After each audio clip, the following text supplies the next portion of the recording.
Hey gang! Using the promo code MTGMudsta, all caps, will get you 10% off any order over $10 at Flipside Gaming. It'll also get you 10% off any orders of singles at Multizone. And it'll get you 10% off most products at Original Magic Art, with the exceptions of some paintings. If these fine sites don't have what you're looking for, you can also consider using my affiliate link when ordering from TCG Player. And if you'd like to join the Generic Goblin Gang to support this channel, there's a link to my Patreon in the description below. Hey gang, just to let you know, we will be streaming on YouTube on December 13th at 7 PM Eastern Standard Time. I've got a bunch of friends with some decks coming out to join me, and I look forward to seeing you guys there. Also, just so you know, there will be a third game every week in December on each Saturday of the month. This is just my little way of saying thanks for enjoying my content. I've got another Jersey Boy special coming at you today, with Ryan playing his Daxos deck, keeping Talisman of the Hierarch, 2 Plains, Underworld Dreams, Revel in Riches, Smothering Tithe, and Rule of Law. Harry is playing the Lady of the Land, Titania, keeping Arishkar's Expertise, Havenwood Battleground, 2 Snow-Covered Forests, Exploration, Ancient Tomb, and Azusa Lost But Seeking. Matt is taking out the evil Ezuri, keeping a Findhorn Elves, Court of Calling, Heritage Druid, Cyclonic Rift, Hinterland Harbor, Island, and a Forest. Trevor is rocking Elesh Norn, keeping Hall of Heliod's Generosity, Everflowing Chalice, Decree of Justice, Conqueror's Galleon, Geist-Honored Monk, and a Plains. Trevor wins the die roll and starts us off. Trevor plays a Plains. Ryan also plays a Plains.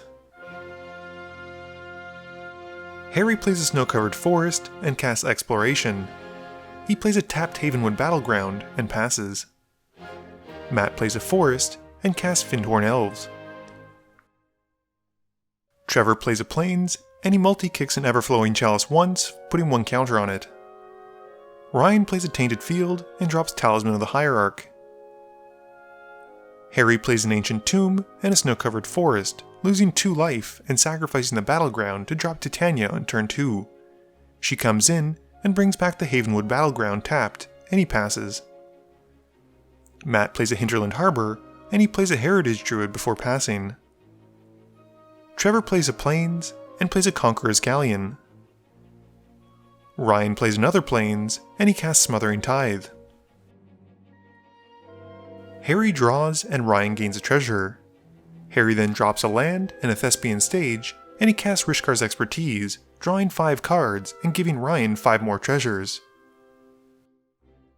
Harry then plays out an Azusa Lost But Seeking as his free spell, and then casts Mox Diamond, pitching a land to it as it enters. And we then see another land come into play from Azusa, and out comes a Gaia's Cradle. Harry then taps Mox Diamond, and sacrifices the Battleground again for 2 green, but also gains a 5/3 Elemental token from Titania's trigger. Mind you, this is 4 minutes into the game, and with the 3 mana, he casts Nissa of Basswood Seer, finding a Snow-Covered Forest as she enters, and puts it to hand. Harry then taps the Cradle for 4 green, before playing out his final land for turn, a Snow-Covered Forest. This triggers Nissa, flipping her into Nissa, Sage Animist. He then upticks the Walker, and reveals a Mouth of Renome, putting it into play. Harry still has enough to cast a Shamanic Revelations after tapping another forest, and he draws 3 more cards, gains some life, and gives Ryan more treasures. Heading to combat, Harry swings Titania at Matt for 5 commander damage, which Matt takes. Matt draws, and Ryan gets a treasure. Matt then plays out a forest before passing turn. Trevor untaps and draws, giving Ryan another treasure token. Trevor plays a Hall of Heliod's Generosity and taps out for a Geist-Honored Monk. He uses the tokens to crew up the Galleon, and he hits Ryan for 2 since everyone else can block. At the end of combat, Trevor exiles the Galleon and returns it as Conqueror's Foothold and passes turn. Ryan draws, and I think actually has more mana than Harry does, which seems kind of impossible. He plays out a Swamp and drops Revel in Riches, painting a huge target on himself, and he passes boldly. Harry untaps and draws, giving Ryan a treasure, before paying 7 in his main phase for Avenger of Zendikar. It comes in and makes 8 Broccoli tokens. Harry then upticks Nissa, revealing Tamur Sabertooth, and puts it to hand. We then see a Nykthos from Harry pumping all of his broccolis with a +1/+1 counter. Harry then is able to tap the Cradle for 12 green, and he plays with the Sabertooth. He then activates the Nykthos and jumps up to 14 green mana. Using the Sabertooth, he bounces the Avenger of Zendikar back to his hand, and then replays it, gaining 8 more broccoli tokens. He then plays out a Dryad Arbor, triggering the Avenger of Zendikar, and for some of the plants, giving them their second +1/+1 counter for the turn. Harry then heads to combat, swinging the creatures he can at Ryan for 11. Matt draws, and Ryan gains a treasure. Matt then plays an island, and tells Harry that if he's able to deal with Ryan's ability to win, Harry can't attack him for the next turn. Harry agrees, and Matt casts an unoverloaded Cyclonic Rift to bounce the Revel in Riches back to Ryan's hand. He then passes. Trevor draws, and Ryan gets a treasure, albeit with a little bit less excitement. Trevor then casts Soul Ring, and brings out Elesh Norn. Her static ability kills a lot of Harry's creatures, and weakens the rest. Trevor asks Harry what kind of power he's still got, and after counting it up, finds that it's still a decent amount, which can actually go up depending on how many lands Harry's able to draw and play. Trevor then decides to swing his 2 spirits in the air at Harry for 6, and passes to Ryan. Ryan starts his turn with more mana than I've had in a lot of my EDH games, and taps 4 lands for a Windborn Muse. Matt tells him to cast more spells and not worry about the treasures, and Ryan uses 3 for Commander Sphere. Using a few more, Ryan then plays an Underworld Dreams, and then a Rule of Law, and he passes. Harry draws, losing a life to the Underworld Dreams, and also lets Ryan get a treasure token. He upticks Nissa in his main phase, revealing and putting to hand a Soul Ring. Harry then activates his Nykthos, losing 2 life to the Ancient Tomb, and makes more green mana. He taps a snow-covered forest, and uses the floating mana to activate his Mouth of Renome, dealing 4 to the Windborn Muse. With the land going to his graveyard, this also gives Harry another elemental token from Titania. Harry then does some quick math, and realizes he can't kill Ryan. He then bounces back Titania to his hand with a Sabertooth, and recasts her, bringing back the Dryad Arbor, which triggers the Avenger of Zendikar, but also dies immediately. This gives him another 5/3 elemental, that's actually a 3/1 elemental with Elesh Norn out, and also gives his plant a +1/+1 counter, and with nothing else, Harry passes. Matt draws, and plays a forest for his land return. He casts his commander, Ezuri, Claw of Progress, and passes. Trevor lets Ryan have another treasure, and he realizes that Matt gave him one as well. Trevor then sends the spirits at Harry, dealing another 6 in the air, and he passes. Ryan draws, and plays Attrition in his main phase. He sacrifices his sphere to draw a card, and plays Scavenger Grounds as his land for turn. Ryan then passes, and at the end of turn, Harry has Thespian Stage become a copy of Trevor's Conqueror's Foothold. With the copy trigger on the stack, Ryan activates the Scavenger Grounds to exile all yards, so Harry can't get back any of his draw spells. Harry draws and upticks Nissa, revealing Scapeshift. Hello. I think my dream's gonna come true. He activates Nykthos for 7 green, and takes 2 from the tomb to make it 9, and then 2 more for 11. Ryan remembers his Tithe triggers, and Harry lets him have the treasures, and we then see the Scapeshift hit the stack, and he sacrifices 5 lands.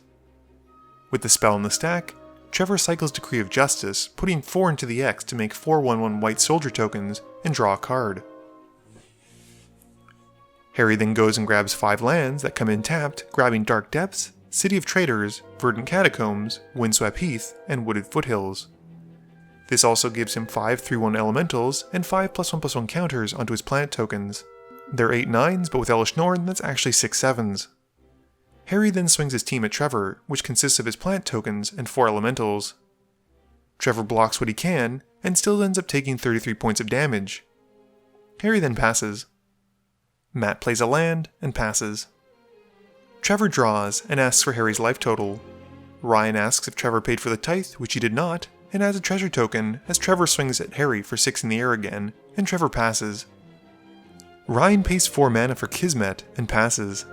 At the end of turn, Harry activates the Conqueror's Foothold, paying 4 mana to draw a card.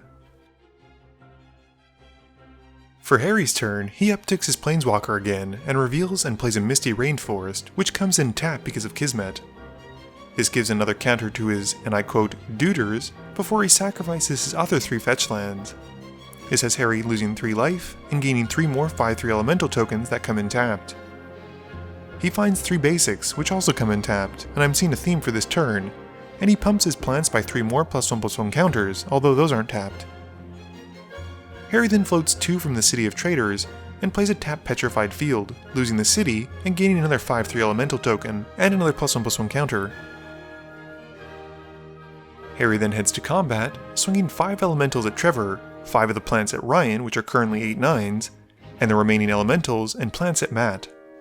Before moving to blockers, Matt casts a Chord of Calling where X is 3. He goes to find a Reclamation Sage, and it enters, blowing up Kismet. He also gains an experience counter. Trevor then casts Gideon's Phalanx, gaining 4 2/2 Knight tokens, which are actually 4/4s because of Elesh Norn. He doesn't have Spell Mastery sadly though. Trevor then blocks everything, and Matt blocks 1 and drops to 18, while Ryan takes the hit, getting TKO'd. We then move to Harry's post-combat main phase, and Harry taps the Cradle for 17 green, casting a Rampaging Baloth. He then bounces Titania to hand, and recasts her. This brings back the Wooded Foothills, triggering the Baloth and the Avenger's Landfall trigger. He then sacrifices the Foothills, gaining another 5/3 elemental token, and finds another basic, getting another set of Landfall triggers from the Baloth and the Avenger. Nykthos then gets tapped for 11 more green mana, and Harry casts Soul Ring just in case. Once more, we see Titania, who brings back the Wooded Foothills and starts the process over again. Harry then plays a Burgeoning, and using the remaining mana, does the Dark Depth and Thespian Stage combo to get a Merit Lage token. This also gives him 2 more elementals from Titania seeing the lands go as well. Matt starts his turn and plays an island. He pays 3 mana for Growing Rites of Itlamok and reveals a Wood Elves. He then casts the Wood Elves and finds a Breeding Pool, taking 2 to have it come in untapped. Unfortunately, the Wood Elves also dies to the static ability from Elesh Norn. Trevor draws and is pleased, casting an overloaded Winds of Abandon to hopefully deal with Harry. Harry's got the medicine though with a Warping Whale, which is one heck of an answer, and Matt asks the table to hold up because he still has 2 blue, but sadly, a handful of 6 or 7 drops. This is pretty much the only thing that'll keep the table alive at this point, and with it being countered, the guys scoop it up. Game review time. Ooh, that was a spicy last turn. I was really excited to see the Winds of Abandon being played. I think it's a fantastic removal spell on white, and it was even better when it got countered by Warping Whale. I don't think I've ever seen that card be used since it was printed, but my goodness did it do work. Its modes are very restrictive, but when they're relevant, ooh, watch out. I think if Harry hadn't countered it, the game could have gone in any direction except for, well, you know, Ryan's. Speaking of Ryan, I think he showcased just how powerful Smothering Tithe is, and it also really highlighted how important it is to have a bunch of draw spells. You can have as much mana as you want, but if you don't have a hand, or don't have any good cards to cast, what's the point? Unfortunately, I think Matt kept probably the slowest start that I've seen for his Ezuri deck, and he really didn't do very much beyond the Cyclonic Rift. And Trevor's Elesh Norn deck shows that once again, just because you have a 1/1 token, doesn't mean that it won't become a threat as soon as Elesh Norn comes out. Those 3/3 flyers were doing a lot of damage to Harry, and if he'd been able to resolve any of his other token generating spells and had them not be blockers, I think he could have certainly put some pressure on Harry. Please be sure to tune in every Monday and Thursday at 11 AM Eastern Standard Time for a guaranteed new video. You can also follow me on Twitter at MTGMudsta. You can find me on Facebook at facebook.com/MTGMudsta. And lastly, you can check me out when I stream at twitch.tv/MTGMudsta. This video is brought to you in support by my patrons. If you're looking for a way to help out the channel, please be sure to visit the link below. Thank you all for watching this video, and don't forget, friends are just opponents you haven't eliminated yet.